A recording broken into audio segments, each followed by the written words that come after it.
Aumentó el número de establecimientos educativos en estos años, se destinaron importantes recursos a la construcción de nuevos centros educativos. Yo quiero saber, porque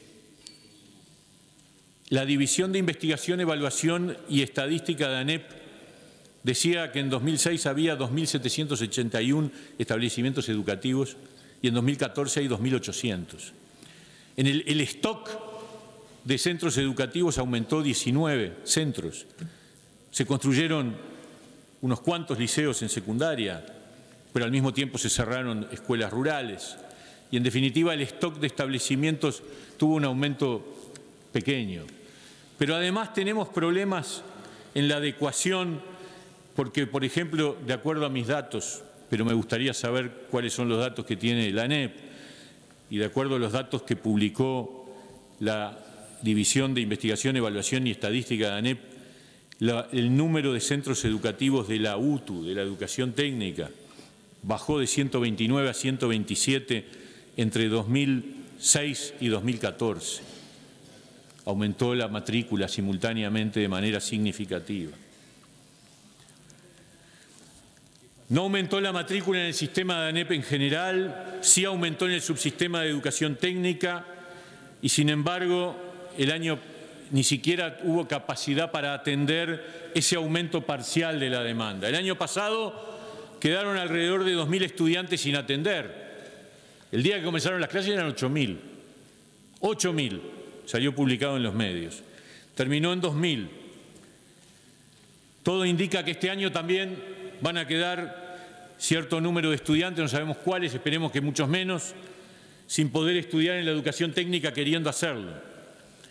Además, como todos los años, se generan problemas con las inscripciones, con el tamaño de los grupos, con la organización del comienzo de clases, como si fuera un hecho inesperado que toma desprevenidas a las autoridades educativas. ¿Qué dejamos entonces para los países en los que explota la matrícula o donde existe un gran crecimiento demográfico? Imagínense qué pasaría en nuestro país si tuviéramos el crecimiento demográfico de otras sociedades. Aquí no ocurre nada de eso. Es muy fácil saber cuál va a ser la demanda con años de anticipación para dar una respuesta adecuada, pero ni siquiera eso. Cosas tan simples como modelos de proyección de población por grupos etarios parecen no existir. Otro año más el comienzo de clases marcado por problemas organizativos que derivaron en marchas y contramarchas en las inscripciones.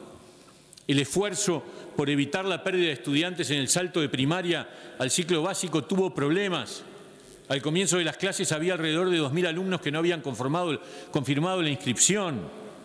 Encima nos acabamos de enterar, y esto sí que es grave, que la ANEP no mandó a tiempo al BPS la lista de alumnos que no asistieron a clase, a pesar de que sus responsables cobran las asignaciones familiares. O sea que las familias que cobran asignaciones familiares y no mandan a sus hijos a la escuela o al liceo siguen cobrándolas en violación a la ley vigente, porque el CODICEN no envió los datos a tiempo al BPS. Es un modelo regresivo de política social, donde las contraprestaciones se convierten en un saludo a la bandera. Vale tanto cumplir que no cumplir. La condicionalidad de la asistencia escolar es una obligación legal y busca evitar que los niños y los jóvenes deserten de la educación formal. Esta actitud del CODICEN es muy grave, puesto que por desidia o por falta de voluntad o por ausencia de profesionalidad incumple con la obligación de informar al BPS para que éste actúe.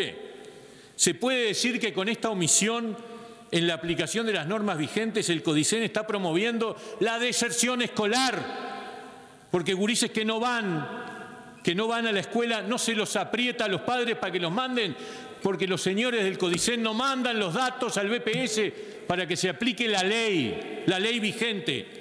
Y lo digo desde una perspectiva de izquierda, porque el objetivo de las políticas sociales es que los gurises se eduquen, es presionar a los padres para que manden a sus hijos a las escuelas y al liceo, porque si no va a ser cada vez peor la inequidad. Y el CODICEN se olvida o no sabe o no tiene los elementos de mandar los datos al BPS. Muy grave, gravísimo.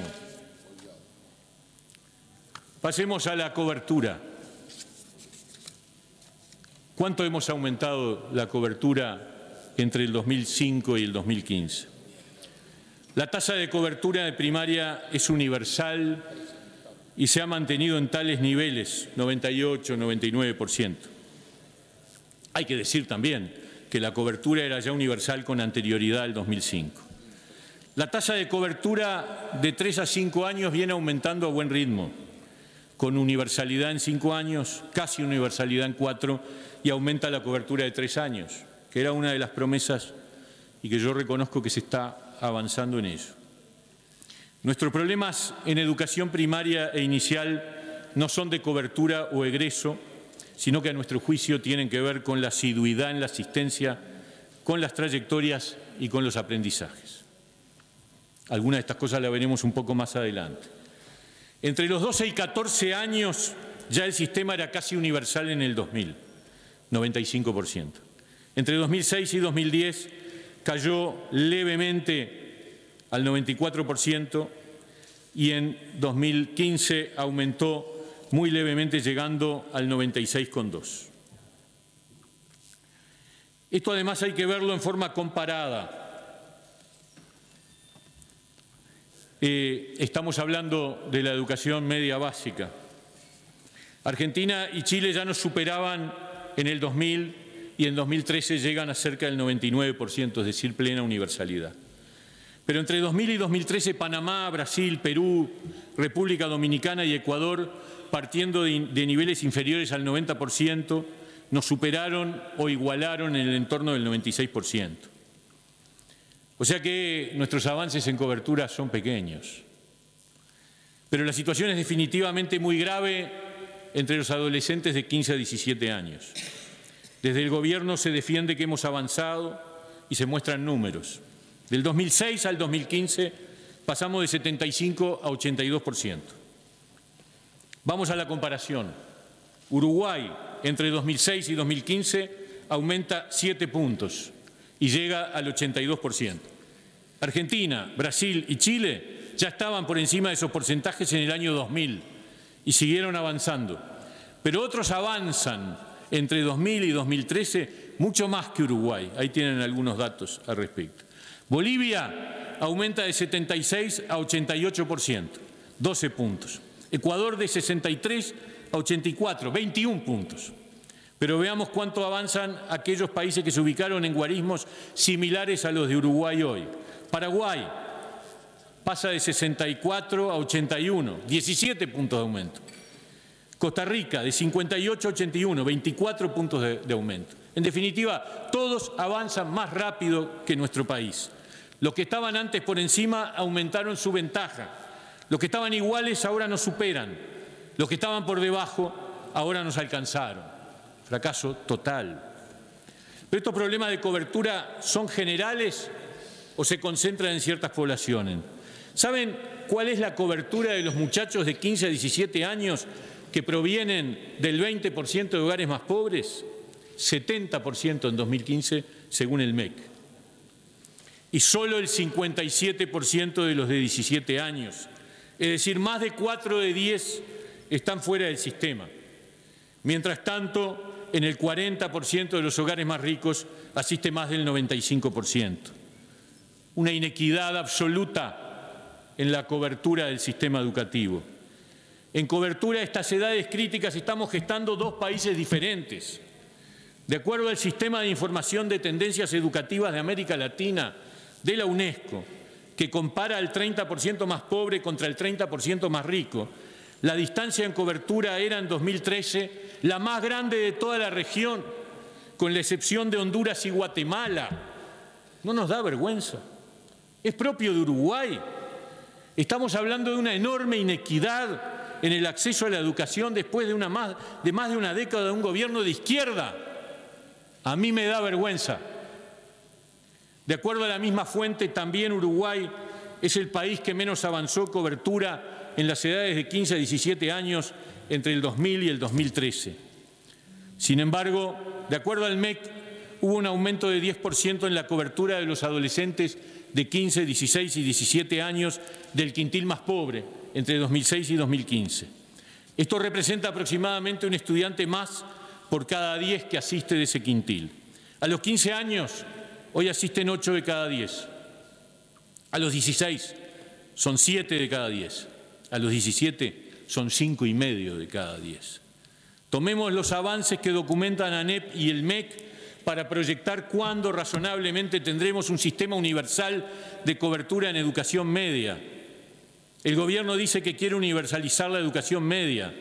Ya no habla de metas de egreso, sino solamente de cobertura. A este ritmo, ¿cuándo lograríamos universalizar la educación media? Tomo los datos del MEC. Esto es lo que nos llevaría a universalizar la cobertura, no egreso, ni mucho menos, en los 3 últimos años, de 15 a 17 años, que es donde se concentra nuestro déficit de cobertura, fijando una meta de cobertura del 96-97% como símil de la universalidad. A este ritmo llegaríamos en 2034 siendo realistas, en 2029 siendo optimistas. De acuerdo a las tendencias disponibles del sistema recién referido de la UNESCO, Chile ya casi lo ha hecho. Era 92% en el 2013. Argentina lo logrará en el 2019, Brasil en el 2022, Ecuador entre el 2020 y 2025, Bolivia tal vez antes del 2025, Perú en el 2025. Esto siempre de acuerdo a las tendencias reales del propio sistema. Y a no ser que los datos del 2016 y 2017 muestren un radical aumento del ritmo, la meta del Gobierno no se cumplirá al final del periodo, tampoco lo hará al final del 2025, con viento a favor se cumpliría en 2029 o más realistamente en 2034. Es inaceptable, el país no puede aceptar estos ritmos. Seamos claros. Muchos de los países que mostramos en forma comparada tuvieron aumentos de gasto importantes en educación, pero la gran mayoría no tuvieron aumentos de gasto más importantes que el de Uruguay en estos años. Podemos y debemos cambiar nuestros ritmos y tendencias. Más recursos, por supuesto, sí, pero no para estos ritmos. Es que los ritmos reflejan la combinación de una ausencia efectiva de voluntad política, un liderazgo educativo inexistente y una orfandad de propuestas educativas. Pasemos a la trayectoria. ¿Qué pasa con el tránsito de los chiquilines por el sistema educativo? En primaria la tasa neta de asistencia no sufrió variaciones en el periodo, aunque hay una pequeña disminución de unas décimas. Era de 95% en 2006, es de 94,8% en 2015. Pero otro indicador es la asistencia insuficiente, que no es deserción, pero implica una afectación del aprendizaje por falta de asistencia suficiente a clase. ¿Qué es la asistencia insuficiente? Son aquellos estudiantes de primaria, en este caso, que asistieron más de 70 días, pero menos de 140 días de clase. O sea, los que faltaron entre 40 y 110 días sobre 180 totales. Aunque les parezca mentira, en el periodo la evolución de este indicador es negativa. La asistencia insuficiente en 2006 estaba en 5,6% y al final del periodo en 2015 está en 8,7%, es decir, un incremento de más del 50%. La fuente es el monitor educativo de enseñanza primaria. O sea, no solo no lograron hacer que los chiquilines concurran más a clase, sino que aumentó el número de alumnos que no concurren normalmente a clase con respecto a 2005, en primaria, que es de los sistemas que funciona menos mal. La brecha social del abandono intermitente muestra además una gran diferencia según el nivel socioeconómico del hogar. Durante el periodo considerado aumentó la diferencia en el porcentaje de alumnos que registran asistencia insuficiente entre aquellos que pertenecen al primer y al quinto quintil de nivel socioeconómico. En 2006, los alumnos de contextos socioculturales favorecidos tenían un porcentaje de asistencia insuficiente 7,6% menor que los alumnos de contexto sociocultural crítico. Esta distancia en 2014 aumentó a 10 puntos. Es decir, que estamos peor también en este indicador que mide nuevamente equidad en el acceso educativo. La tasa de asistencia insuficiente en primaria era de 4,1 para los alumnos de contexto más favorecido y de 14,1 para los de contexto crítico. 10 puntos de diferencia. Son datos de ANEP de 2016. En materia de repetición, en primaria se produce una reducción constante, es verdad. Pasamos de 10.3 en 2002 a la mitad, 5 en 2015.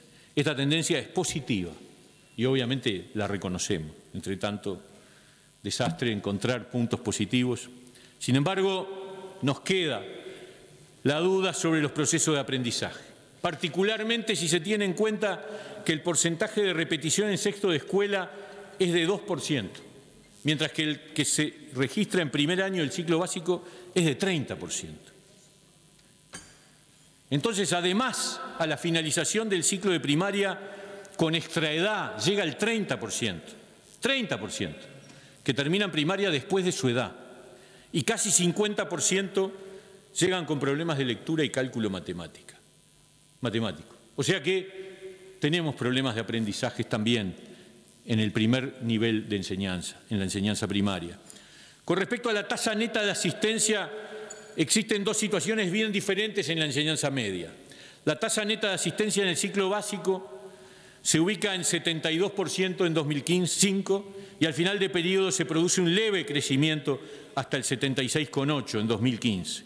Datos de Codicen a partir de la encuesta de hogares del INE de 2015.